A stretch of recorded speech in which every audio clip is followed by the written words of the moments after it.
Hello, Daniel. Welcome on our podcast. Thank you for taking out time. For our audience, would you like to introduce yourself? Because we already know each other for many years. Yes, thank you. Thank you very much for having me. I'm really glad to be on the podcast with you today. My name is Daniel Lundin. I'm the head of operations at a consultancy in Sweden, Ortelius. We're based in Malmo. We have our landmark here in my background, Yeah. the Turning Torso, our famous building landmark, which we're very proud of.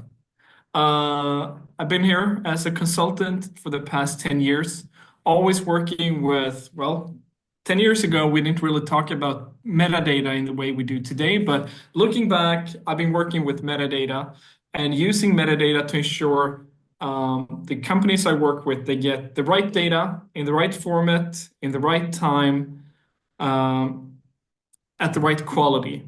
And the guideline for all of this is proper metadata. So that's my background, and that's what I've been doing for the past 10 years.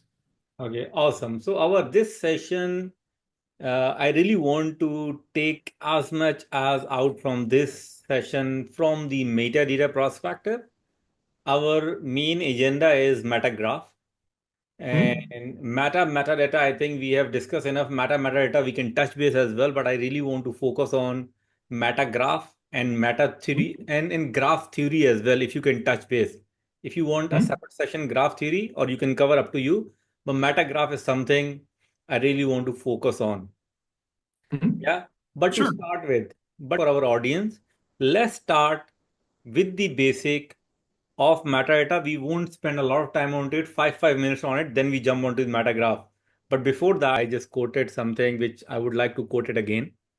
Uh, so it can become part of this podcast that I feel that in coming years, not very far, 90 to 95% analysis and analytics. We all know analysis is past, analytics is future. All will be done on metadata, not on data. So I'll open the floor for you to start with the basics of metadata and what do you think about the quote which I just mentioned? I think it's a very interesting quote. And as with anything, as with data or whatever you think and talk about, you have to start with the foundation. And what I've realized in the past year is that the metadata field has evolved.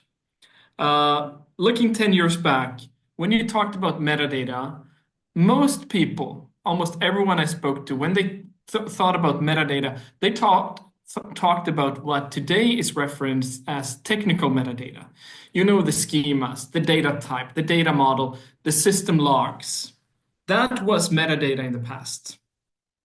But since then, the field has evolved quite a lot.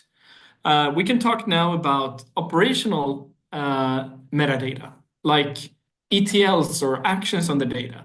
We can talk about data lineage. We can talk about performance of your data. That's also metadata on the data. But what I've been working with most for the past years is business metadata, the descriptive type of data for your data. It is the ontologies, the classification, and the tagging of data. It is the taxonomies. And it's also your metadata mapped to your business relationships. And let's see if we can dig into that later on as well. And then there's a fourth type of metadata construct, and that's the social metadata. It's the queries and views, it's the business user knowledge. So, for example, you can have 10 different business users looking at the same dashboard, and they will do 10 different analyses of that dashboard. Storing that data about the data in the dashboard, that is social metadata. So today, in order to succeed with your data, you need to capture and you need to structure all types of metadata, not just your technical metadata. So for me, uh, that is the foundation when we talk about metadata. And I like to add to that if you want to get a good data quality output, you need to get good data quality input. And what defines good data quality? What supports good data quality? It is having good metadata.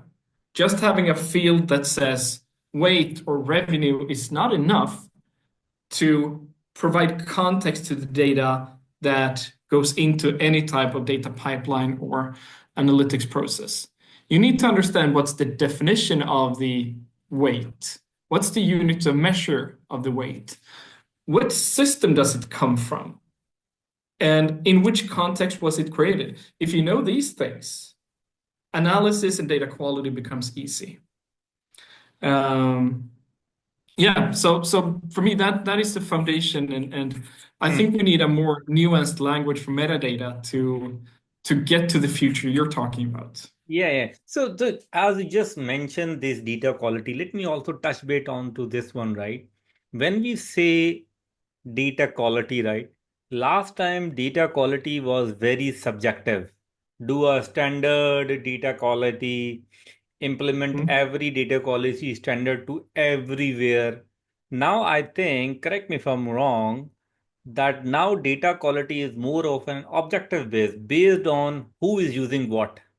Because if you end up, maybe that is the reason it was never flown to our management to invest on data quality, because investing on the whole bunch, it was so expensive. Now, if you're Yeah. creating a data product, maybe same data is going to three different data products, and different data quality standards is required for each data product. And that will be supported by the business metadata, because business metadata will tell you Mustafa is a customer as well as in a bank, as well as an employee, or a person who Hmm? has taken a loan. So all these Hmm? three entities of Mustafa in a bank has different standard of quality and checks, which can only be determined based on the business or metadata. What do you think about that? I would say that, I mean, what you're describing sort of relates to what I just said about the ontology, because the Mm. person Mustafa is the same person, Yes. but the data quality is actually in the relation to the other entities, to the loan or to the bank account or to what it might be. So for me, my experience tells me that the entities have a set of data quality parameters, Mm. but we need to make it we need to reflect reality. And that means we need to capture the relations between entities and how that fits into the sort of 360 view of Mustafa, for example. Yeah. You can have good data quality in one part of your financial life, and we can accept a lower threshold of data quality in another part of sort of the 360 view. Because if we set up the boundaries that we need to have the best data quality in everything, day one, Mm. it will never start because the cost will be too big to succeed. But we need to come in with the mindset that the attempt is to reflect reality, not to simplify reality. Because if we simplify reality to sort of adhere to some quality checks, that is when it becomes troublesome to do the scaling. That means we will not be able to get that full 360 view in the future. We've already locked down the parameters that we cannot scale this up. Correct. So we understand what is basics of metadata. We all know what is metadata. Now let's come towards the next. I think let's touch base metadata as well, which you just have mentioned as well in your few examples now. But for Hmm? our audience, let's mention what is metadata, because people know metadata, but Yeah. metadata is something new for them. Yeah, so this was sort of developed the past few years as well. And it was the realization that when we start working with metadata and we put metadata in a context, in a business context, for example, we soon realized that what is master data in one system is metadata in another system. And how can we look at this? How can we look at data that becomes reference data, that becomes metadata across multiple systems? Because it's very simple to look at metadata and master data and metadata and data in one single system. But the world is more complex than that. We need to think about the end-to-end value streams or workflows in a company. And all of a sudden, what is data in one point becomes master data in another point, becomes metadata in another point, and becomes kind of metadata the further up you go. So we've been working with this to create the language to understand that it is not an isolated thing, metadata. It's actually something that goes across a lot of different systems, functions, processes. So we have this part as well, that when you define further a metadata, further define it, it become metadata. So now Yeah. let's go towards this MetaGraph. This is something someone has shared on LinkedIn. Initially, I tried to jump into it, then I said no. I will ask Mhm. Daniel to explain this to us. So in one-to-one, it will be much easier rather than I go through tens of articles. So tell us about what is this MetaGraph and how important Yes. it is, what is its importance? Yeah. Yeah, so full disclosure, at Ortelius, we have a sister company that for the past few years have been, or for the past 15 years, been working on a technology to accurately capture, model, and operationalize sort of the metadata of a company. And the word didn't exist when we started. It's quite newly founded. So we started with the knowledge graphs, and knowledge graphs are great. They're very efficient. They're very powerful to do analysis.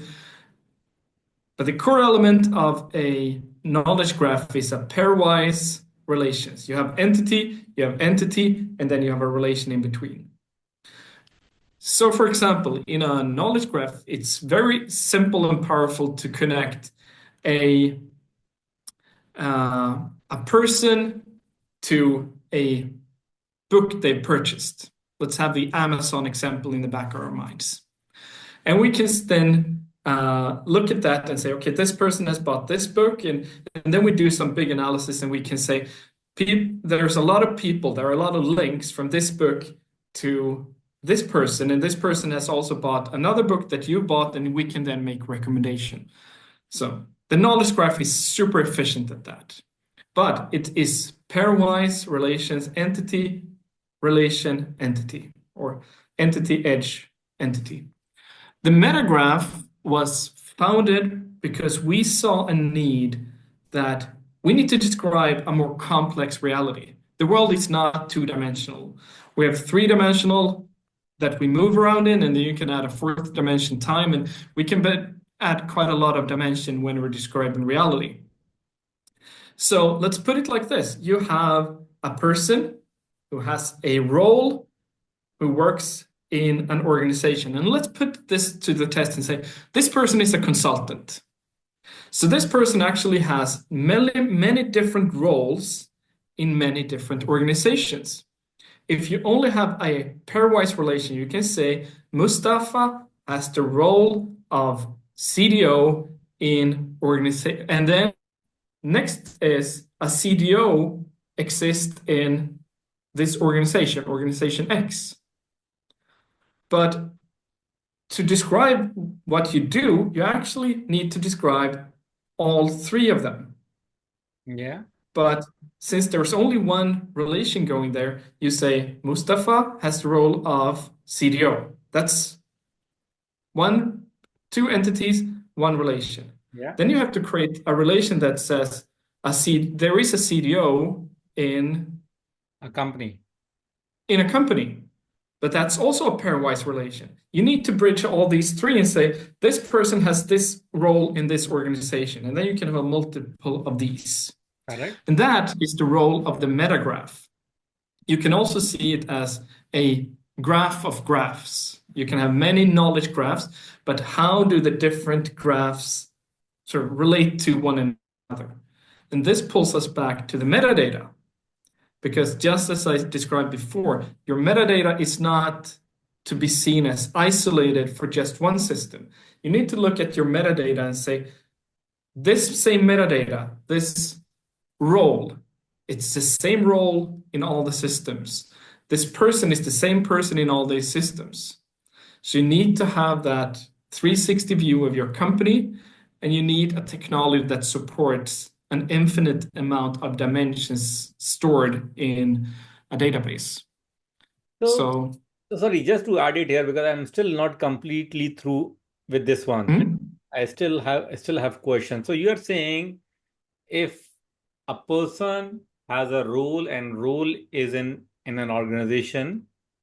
So Mm, knowledge graph is this one relationship, and a one relationship is a knowledge graph.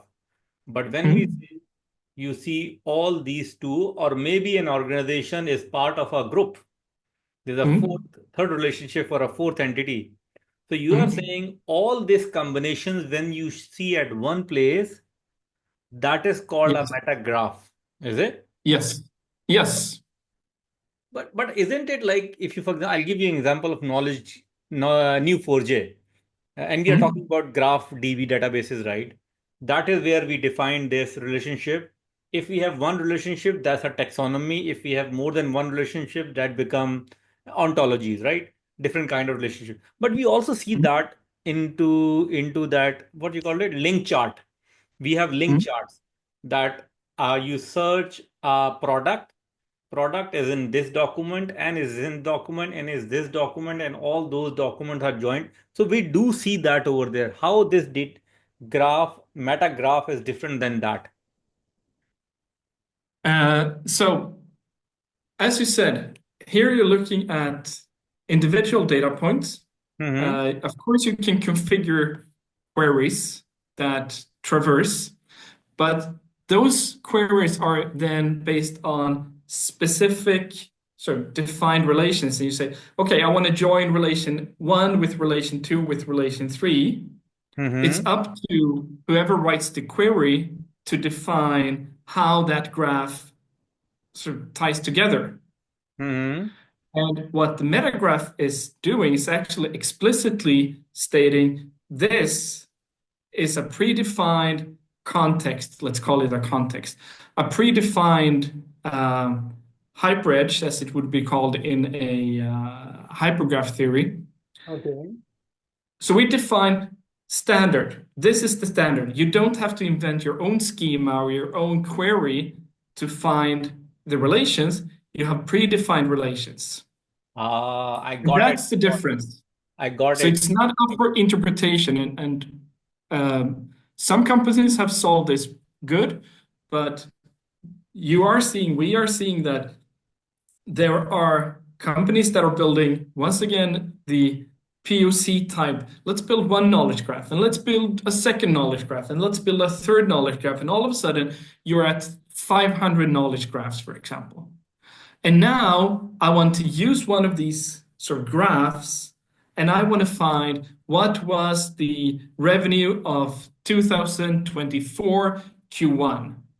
And now you might have three different graphs that are describing similar things, and you don't know which graph you're going to use. So you're going to create a new one. Oh, I got your point. So what you're saying here is, it means you're going to kill graph database.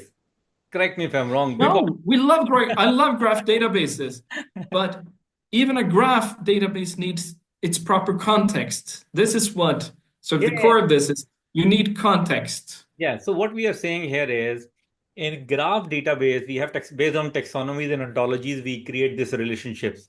What you are saying here is, when we are in graph DB, we are physically defining the relationship, just like in a relation database, we are physically defining primary key, foreign keys, right? Hmm? But in technical metadata, these primary keys or foreign keys are sitting in a technical metadata, right? So Hmm? now you end up, even you don't end up defining physical constraints in database, but logically you already know, based on that you can query which column can join which one based on the primary key, foreign key, although it's not physically implemented, but in metadata you know. Same thing, Yeah. correct me if I'm wrong, same thing you're saying for a graph DBs as well. So you have a this graph, meta graph is something, is the metadata of graph database relationship sitting something outside, which is Yeah. defining. So you don't, end of the day, you don't, might not have to physically create relationships, but those are sitting here. You can use this to query. Am I taking the right thing? You're thinking exactly right. And Yeah. my my my experience of what I've done the past 10 years is then taking that power, that sort of the metadata of graphs, even though we didn't have graph databases in that extent 10 years ago, but that metadata. Mm-hmm. Put the ownership of that metadata with your subject matter experts, the people who know the topic. Hmm. And this is the next level of this. You don't ask your developers to define the relations. You ask business who work with product to define the proper relations, and then that is then act or available for your analytics, for your data teams, and so on. So you put the power in the hands of the people who work with the matter every day. Actually, you are making things more very, very exciting because when you talk about metadata in a structured data, then as a modeler, I might know that this column will join to this column and I will get this. But the moment you have a metadata, you can play with multiple columns and you can query based on the metadata that the value of 42 sitting over there, but 42 is a Celsius or Fahrenheit. If you already know here, you don't need to go into and check the next column which is telling you this value is a Fahrenheit. You don't need, because metadata is sitting here. Same, and Yeah. even though one column is joining to another column as a primary key, foreign key, but if you have a metadata, you can join multiple columns based on the context of metadata. Same thing I think you can do in MetaGraph as well. If you already know that these two entities are what and which kind of relationship can happen, you can do n number of maybe Yes. queries on it. Yes. With one caveat. Hmm. We should not talk about columns because the same, sure, it is the definition of the column, it is the Yes. concept, it is revenue, and revenue is defined. Then the name of that column that holds revenue can actually have different column names in different Correct. systems. Agree. Agree. So once again, separate this and say, let's create a reference, a stable reference for all your data, one common metadata that goes across your systems. And then when that's stable, it's easy to reference whichever column you have in your database to the right point. And you can say, you know what, revenue, I have the same data in seven different systems, which also have the same definition. And you can also say, for example, take another example as weight. Hmm. Weight is more complex than you might think, and I have many of my clients who have problem with weight because everybody thinks, oh, it's very simple. I know what weight is. It is the weight of the product. But in some cases, weight is the weight of the product. Sometimes weight is the weight of the product with uh, oil and lubricants. Hmm. Sometimes it's the weight is together with the pallet it's shipped on. And there's so many definitions, but the only column name you have in your database is weight. So it's very easy to think that just because you can identify weight by name, it is the same thing, but it's not. And here enters the world of taxonomy again and say, you know what? We have this concept weight, and we have 15 different variants of the concept weight. This particular weight in this system has this unit of measure and is defined like this. Hmm. So when you have that and you map that to the database, all of a sudden you create a language where business people who only know their part of the sort of ecosystem and system landscape, they can say, I want this weight to be added to the shipping manifest. And it's clear to everyone. Okay, you're talking about this weight, which has this definition, this unit of measure, and it exists in this system. To have that level of metadata is also what I'm And looking at and yeah, what the MetaGraph is yeah. So designed to solve and I have support. one more example. You mentioned oil, right? So Hmm? it's very contextualized, right? For example, you have oil tanker. Uh, let's put it on a road. Someone bus is driving that, container is driving, and you have same weight of a hardware. Hmm? But if you have an oil, it's a your calculation for weight goes way higher because once the truck or anything going on, when they brake, oil Hmm? shifts right in front. So your Yes. brake bushes has more impact as compared if you have a hardware sitting over there. So Yes. maintenance will go way more. So it depends. It's not only, okay, 100 ton is there, but 100 ton is what is there. That will Yeah. define the next entity's behavior as well. Yes. Absolutely so. Okay. Okay. So that is MetaGraph. So tell us about, so now actually I completely understand what this MetaGraph is. And we are only 20-30 minutes now. So let's go Yeah. next level. Let's talk about tools. How tools can play big part into it. Let's again take an example of GraphDB because we all Mm. already good in RDBMS. So GraphDB, there are databases, NoSQL DBs, and they show very good graphs over there and link charts, right? Mm. Are these meta graph sitting into the same tools, or there will be a separate tools for that? There are some examples. Neo4j has one example of sort of a methodology of implementing the MetaGraph in their Or they already have? platform. Okay. Yes, but it's a methodology. It's not native as such. At least last time I checked, it was not native. I'm not fully up to date, so if anyone from Neo4j looks at this and say, "Hey, we have this," let me know, please. And I can find, Um, I know people over there in product. Yeah. So tools are being developed. Different use cases, different scenarios. But one thing for me that is important to note is, once again, the metagraph does not and does never exist um, solitary in a silo.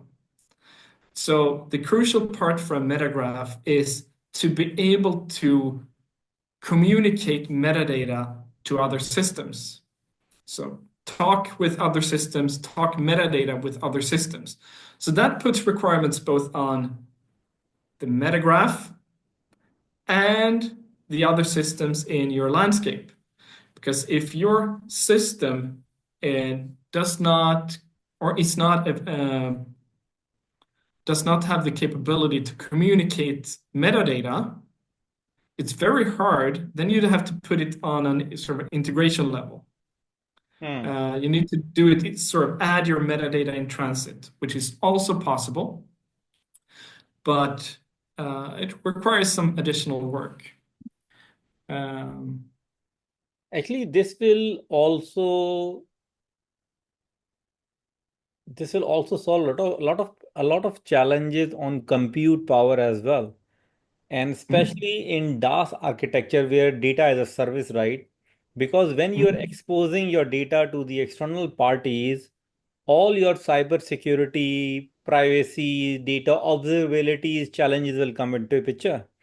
If you have mm. this kind of metadata in place, all your data observability challenges are solved. You are not moving your data. Absolutely. Yeah. Or, I mean, of course, there's handiwork to be done, but when Of you course. classify your metadata with risk, you can actually also talk about what is a challenge today. And that is data point one is safe, data point two is safe, data point three is safe, but the combination of data point one, two, and three is insecure. Hmm. So that is kind of an ontological perspective to data security and say, you know what, we can classify this type of data, this type of data, this type of data, but we can also classify the combinations of data. Hmm. So you might need in one department, you need to get access to data point one Hmm. always. So we cannot classify that, but it is the combination of data that we should protect. And today it's quite, at least the examples I've seen so far, it's quite crude. You classify a document, you put security on an individual document or Hmm. uh, an export from an entire system, but you don't put it on a more granular level. So you have to get or ensure that the people who need the data get access to the right data, which they're allowed to do. Hmm. Uh, just a small piece of the data, which can be in a fully classified system, but one snippet of that data you can get available. Okay, so before I come into the implementation part, because when we talk about beta data and when we say we really need metadata and we end up saying so many benefits of metadata, the challenge of implementing metadata is also a big challenge. So before I jump into it, let's talk about quickly on this ISO 11179. How much time you have spent on it? Because a folk yesterday I had a session with him. Of Yeah. course, he read my book, that topic. He started asking questions, but I was the one who summarized. I never went into Mhm. detail. Tell us about Mhm. this 11179 ISO standard. Looking at it, uh, the notion and the idea is uh, it's borderline what I'm talking about. But I have one caveat to this, and that is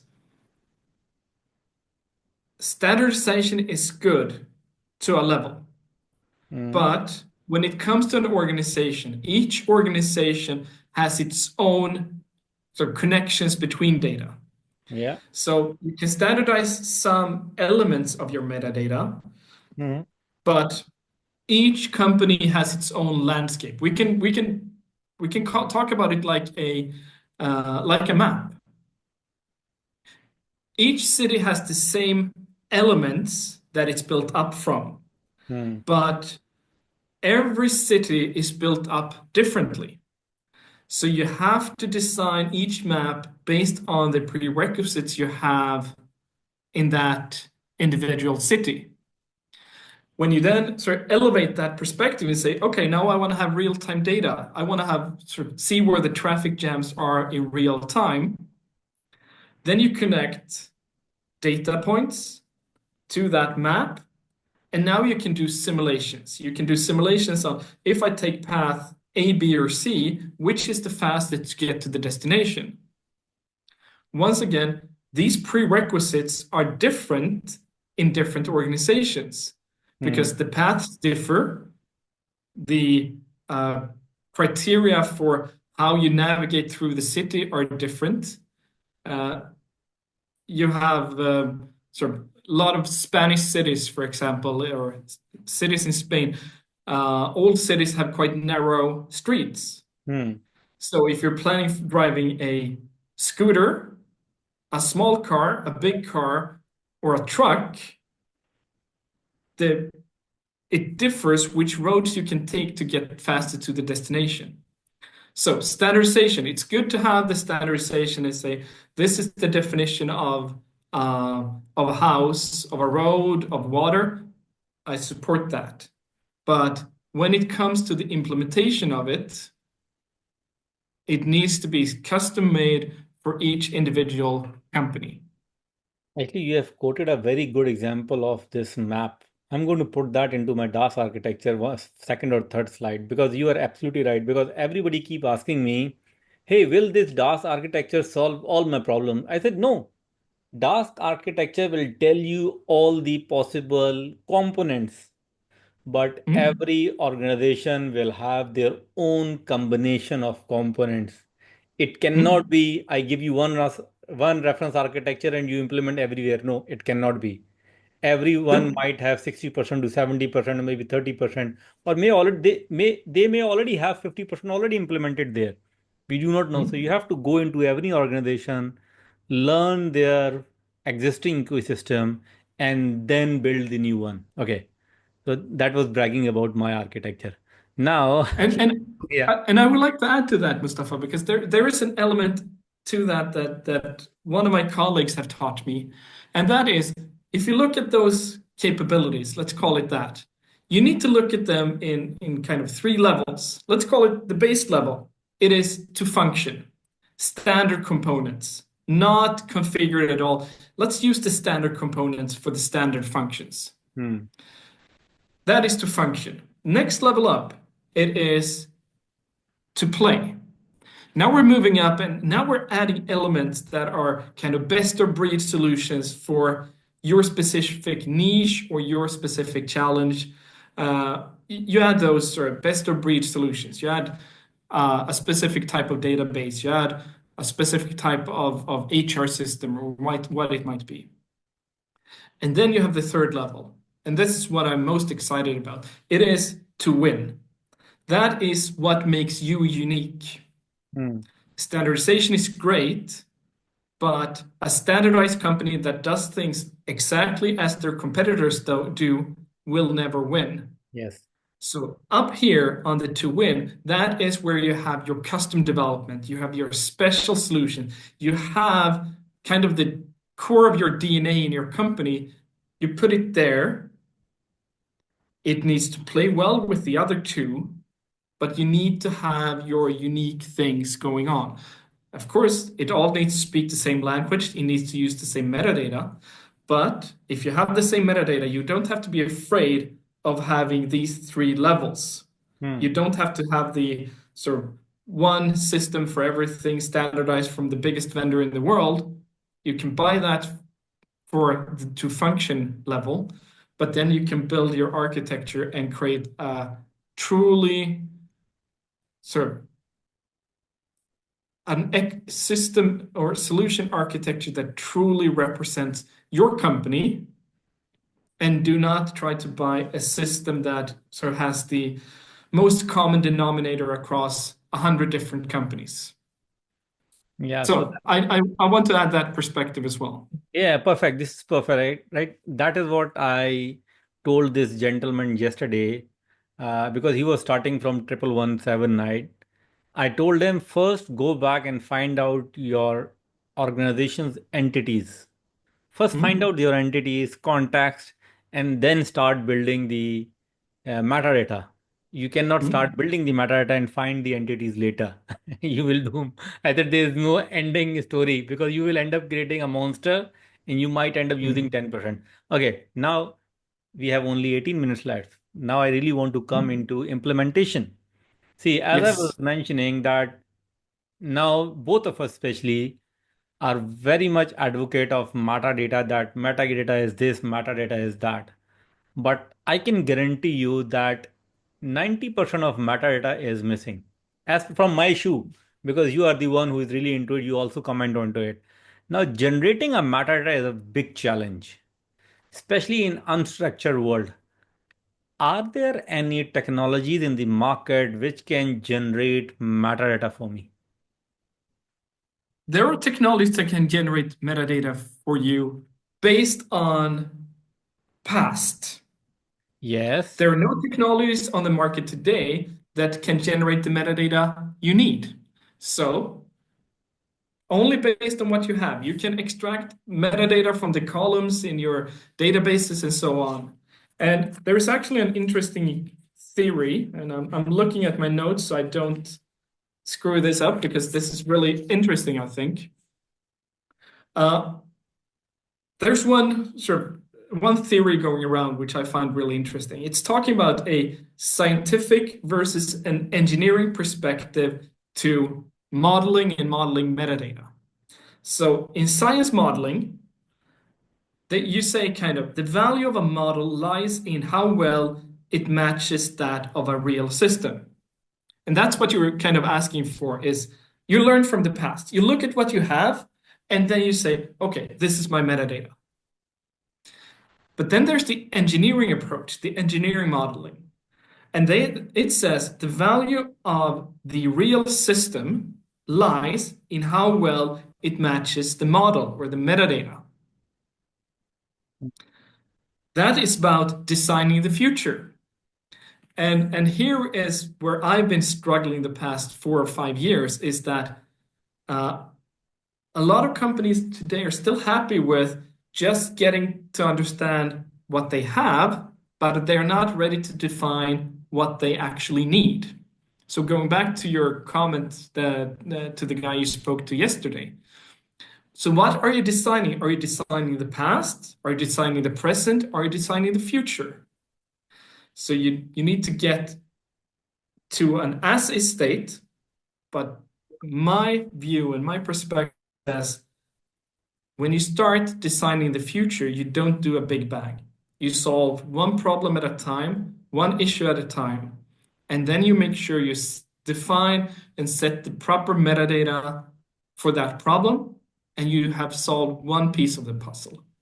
And then you build out that metadata with adjacent puzzle pieces. So just as when you lay a puzzle with your kids, you don't teach them to start with one piece of the puzzle in the middle and then you take something far to the left and far to the right.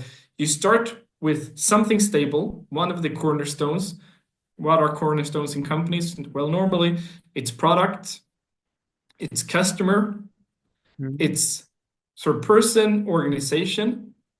One of these three is normally where you start. So consider these corner pieces, and then you build out from them, and then you add the fourth one might be processes, and then you add the pieces to go from product to organization, for example, or from product to process. So you build out from one of these corner pieces, adjacent pieces, metadata by metadata, because then you can bring the value from what you've done in the past, reuse that, get a head start, and then you're going to be faster and faster in delivering business value. Okay, let me add another angle, right? So, what we are saying here is let's take an example of health, medicine, Hmm? right? You have so much of transcriptions coming from a lot of doctors from very urban areas and here and there, right? Now, to dig out proper taxonomies and ontologies from those texts, as you mentioned, take historical data and dig out from there. But I have a challenge because I do not know what is metadata. I do not know what is taxonomy and I do not know what is ontologies. I know medicine what it is, but you want me to dig out, I can't. Are we saying Hmm? that to dig out from past? Yes, once we dig out from past, planning and predicting future or doing strategizing future is fine, but how to extract from past? That's also a question mark, right? So are we Hmm? saying there has to be templates out there or samples out there for domain specific? You have to put it there, bypass this data from here and dig out the metadata from how? So in healthcare, there are actually quite a lot of standardizations when it comes to healthcare regarding taxonomies and ontologies. Mm-hmm. So, but we're going to use that as an example anyways.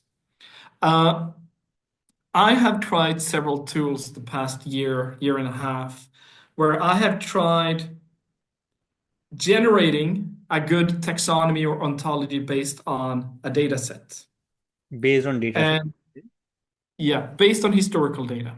Okay. And what I have realized, unfortunately, and I do like technology, but what I've realized, unfortunately, is that I cannot find a solution that does it well enough so you can use it to build on the future.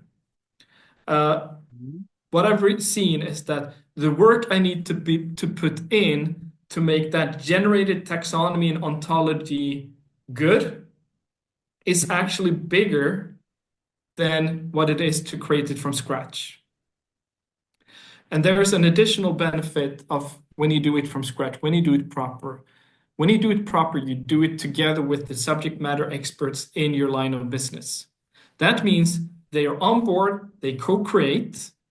Whereas if they're faced with say something saying, this is the structure you're going to work with, well, often the response is this is not invented here, this is not my structure, and there's a lot of resistance. So when you co-create, you actually onboard people in the same time. And let's not forget, I mean, people are the key element in these governance processes. So if you don't get your subject matter experts on board, it will be really hard to succeed with any type of metadata initiative. Now let me add another angle into it from the angle of AI agents. Hmm? Nowadays, AI agents are your so-called experts, although those experts are not something you cannot take a word from them. They will tell you, Hmm? but you need to make sure what they are telling you is correct. Now, just Hmm? for our audience, we are saying AI agents are like ChatGPT is an AI agent, Hmm? and our Llama is an AI agent. So these are Hmm? AI agents. IBM has come up with B, B framework AI agent. So these are the A agent. What we are saying that you throw data to them and you tell them, hey, can you dig out taxonomies and ontologies for me. And these Mm, agents already have taxonomies and ontologies for a specific domain. And they'll say, mm. hey, taxonomies and ontologies looks like this, like medicine. If Panadol is there, Brufen is there, these medicines are there, a doctor name is there, cancer word is there. They already know how these connects, right? So you ask these agents and they will dig out for you. Are we saying that, can we, and as in CDO, can I say that 80-20% ratio or any kind of ratio, more ratio of the AI agent, less ratio of the human interaction? Will that work? Um, it depends on the domain. Okay. So if we take a very simple domain, the origin of the taxonomy, the Linnaean taxonomy with animal kingdom and plant kingdom and the in between, it's brilliant. I mean, because since the agents have been trained on that, you can describe an animal and it will be placed correctly Hmm. 80 to 90% of the time in that taxonomy. Hmm. If you take something else, if you take a product taxonomy, and you consider how have these agents been trained on a product taxonomy, Hmm. what is the most prevalent hierarchical structure available online today? It is the web shop. Hmm. And in many web shops, a product actually can exist in many different places because it's a customer sort of, it has a customer-centric categorization. You're trying to expose the right product Hmm. to your customer, Hmm. but that so-called product taxonomy, you will not have the core elements that you need, as I see it, for a taxonomy, that a product exists and can exist and only exist in one and only one place in this taxonomy. You don't have attribution, meaning in this hierarchy, everything that is below a node shares the same set of characteristics. Let's take something simple and say uh, the charge outlet in your device. Uh, you can say that all battery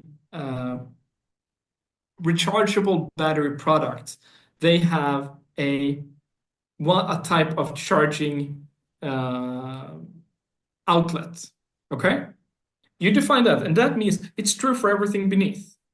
Hmm. And then you say, and there are two types of battery powered products. One is where you replace the batteries, and one is where you charge the batteries with a cable. So Hmm. that's one way of seeing it, that is attribution, that everything beneath a node in a taxonomy should be true. And that means if you do it correctly, there's only one place you can place your data in that structure. But when there are multiple places, then it becomes a problem. It becomes quite a big problem because you have ambiguity in your data, which means I can place this data here, here, or here. Then whatever AI agent that you're using will be confused because it will think, oh, it can be this, this, or this. And should I compare across all three? And how should I deal with this? And that is what I've been seeing, for example, generating product taxonomies that don't have a firm structure up front. Then the quality of the output becomes quite poor. Yeah, you are absolutely right because unstructured just came into the limelight and this taxonomies and ontologies has just come into the picture, although it's being there, but nobody Mm. cared like 3-4 years back. Right now people cares about it, or who knows, in next 2 to 5 years. Now adoption, actually learning curve has really fast enough because of this Gen AI. Who knows, in a Yeah. week or two, people will have these form taxonomies and ontologies templates for, as you mentioned, right? For animal kingdom, it's very solid already, but Mm. not for all I, domains. ha- I have one of my clients that have been developing a few chatbots, first, second line support. Hmm. And they are using the taxonomies and ontologies that we helped create.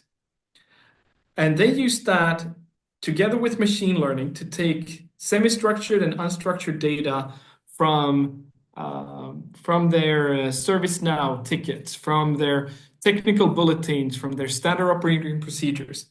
So they join structured metadata with unstructured and semi-structured data. Then they have people doing the machine learning and the reinforced learning, and they sort of validate or disprove of the suggestion from the machine learning algorithm, of course, a self-learning algorithm. And then they store these data points that were previously unstructured, semi-structured in a new database with annotation from the taxonomy, and then using that database to learn or train a large language model. Mm. And they have had great success, really great success. They get to an accuracy that is between 80 and 90% accuracy in their answers. They're, of course, not exposing that to their clients, but they're using that to enhance the performance of their employees. So is And good. that is a very interesting case. It's similar to the RAG models that we've seen, but more emphasis on actually good taxonomies and ontologies as the foundation for getting good data quality out from your large language models. Actually, I was coming towards RAG, and that is one of the pain area right now into the LLM world, right? That people want to throw structured data into LLM to make context. And I've been always against that. You cannot throw structured data into LLM because before you throw into LLM, you have to convert into a text. The moment you Mm, convert structured data into a text, all relationships are gone, right? mm, So what you are saying is correct. Instead of data of structure, you get metadata of structure, and mm, that you throw into the, because if you have a million rows or 100 million rows of a salary, salary is salary. Salary mm, column is salary column, right? Male female column is male female column. Even if there are mm. 200,000 employees, there is only two, male or female, arguably, right? But Yeah, there is male and female. So if you define the metadata, that you can throw into LLM and ask it to do contextualization, and then once the context is out, then you hit the query and goes into the database and find the data, right? yeah. So yeah, I think that you have answered that piece as well, which people are still struggling. They want to throw structured data into LLM and get the answers out. It's not going to happen. Actually, even if it's going to No, happen, it's become very expensive because of tokens cost, right?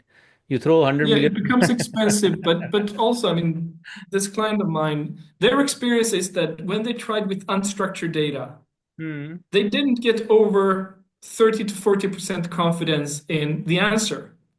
Hmm. So essentially doubling or almost tripling the confidence in the response with the use of taxonomies and ontologies is, I mean, it's great, Yeah. but it requires you to think differently. And it requires, well, in this case, they put a lot of effort in designing a good taxonomy, or actually several really good taxonomies. To put that effort in, as we started talking about, creating that foundation accelerates their LLM development. But skipping out on the foundation, it will be, in my opinion, very difficult to move past the POC stage. You will Hmm. be able to show a chatbot that answers you in semi-okay manner, but to scale that to be used across the entire enterprise with millions of rows of data, I don't think that is possible, at least with the technologies that we have at our disposal today. It might change in the future, but still we need humans to define the proper metadata and the relations between different types of metadata. That is that's a craft still, and you need to do it individually for every company, and you need to invest in it. Daniel, I think you have really justified this session as expected. And this meta graph is something I was planning to learn, and I hope our audience will understand what meta graph is. It's not something implementing into a physical thing. It's a conceptual thing. It's a metadata, right? And it Mhm. is representation of actual graph DBs into the metadata world, right? Mhm. Thank you, Daniel. It was again pleasure talking to you, and thanks for taking out time. Looking forward to it. Always a pleasure to talk to you, Mustafa. Pleasure. Thank you so much. Have a nice rest of your day, Daniel. Take care. You too. Bye. Thanks. Bye. Bye.